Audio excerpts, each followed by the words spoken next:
Kali ini kita akan membahas tentang penanganan K3 yang ada di darat, laut, dan salah satu kejadian yang mendadak. Nah, sebelum itu perkenalkan nama saya Rezita Semamora dengan NIM 2003020119 dengan mata kuliah Keselamatan Kepariwisataan dengan dosen pengampu Ibu Herlina Saragih MM. Baiklah, sebelum kita pergi ke contoh penanganan K3 dalam pariwisata, ada baiknya kita mengetahui pengertian K3. Keselamatan dan kesehatan kerja adalah suatu pemikiran dan upaya untuk menjamin keutuhan dan kesempurnaan jasmani maupun rohani tenaga kerja khususnya dan manusia pada umumnya, serta hasil karya dan budaya menuju masyarakat adil dan makmur. Lalu, tujuan K3 tidak hanya untuk memberikan perlindungan terhadap tenaga kerja dan orang lain yang berada di tempat kerja agar terjamin keselamatannya, tapi juga untuk mengendalikan risiko terhadap peralatan, aset, dan sumber produksi sehingga dapat digunakan secara aman dan efisien agar terhindar dari kecelakaan dan penyakit akibat kerja. Baiklah, saya ambil contohnya dari kecelakaan kecil yang ada di darat. Saat kita sedang berwisata di salah satu objek wisata, mungkin kita tidak memiliki banyak persiapan. Namun ada baiknya jika kita menyiapkan obat sederhana yang akan kita bawa barangkali terjadi kecelakaan kecil. Seperti misalnya kita pergi ke suatu objek wisata. Dalam video ini, memang tempat wisatanya terlihat segar dan terasa dingin karena dipengaruhi oleh banyaknya pepohonan. Ditambah lagi kita naik permainan ayunan yang mungkin kita yang tidak terbiasa kena angin akan mudah mengalami rasa pusing. Nah, bagaimana penanganan pusing saat berwisata? Hal pertama yang harus kita lakukan adalah menempatkan seseorang yang mengalami pusing tersebut di tempat nyaman. Lalu setelah itu kita memberikan dia minum, lalu mengoleskannya minyak telon ke leher dan kepala. Nah, terakhir mengurut bagian kepala yang sakit.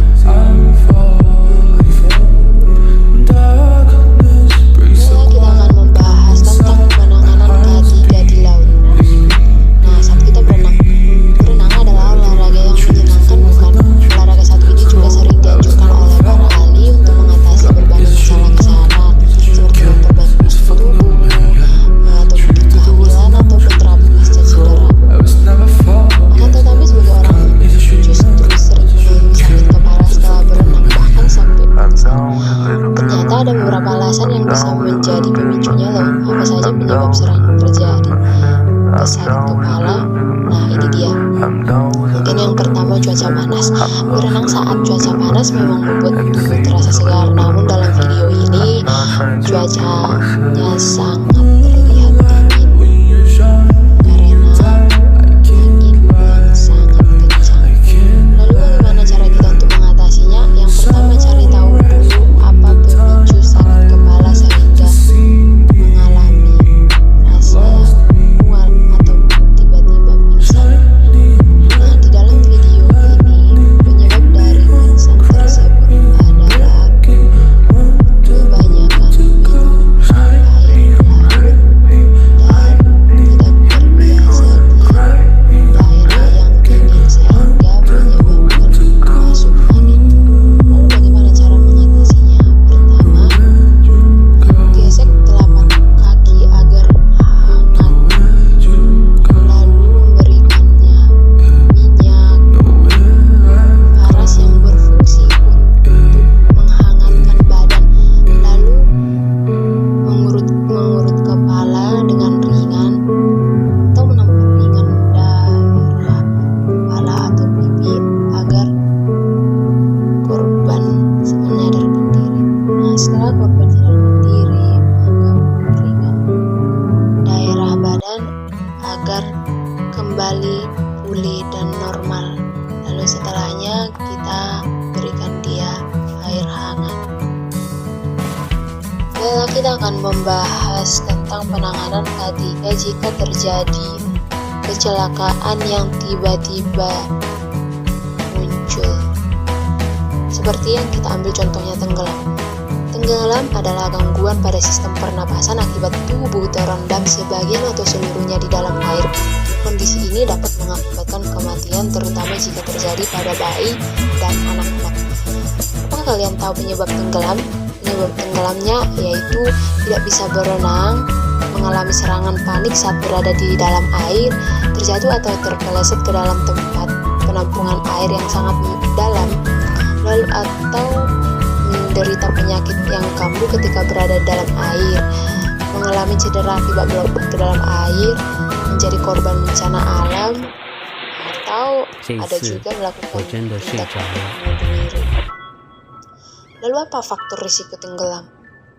Yang pertama, memiliki kondisi kesehatan tertentu, memiliki profesi yang mengharuskan bekerja di air seperti nelayan atau pelaut, rutin berpergian melalui jalur air, atau ketika kita sengaja berenang tidak menggunakan jaket keselamatan atau pelampung ketika beraktivitas di air. Gejala tenggelam perlu diketahui bahwa orang tenggelam umumnya tidak dapat berteriak minta tolong. Hal ini terjadi karena masuknya air ke dalam saluran pernapasan atau menyempitnya saluran pernapasan akibat refleks di dalam air. Lalu bagaimana cara kita untuk menolong orang yang tenggelam? Yang pertama, kita cari bantuan. Yang kedua, keluarkan orang tersebut dari air. Yang ketiga, periksa pernapasannya. Jika tidak bernapas, cek denyut nadinya. Lalu yang kelima, jika tidak ada denyut nadi, lalu boleh lakukan CPR atau cardiopulmonary resuscitation. Terima kasih.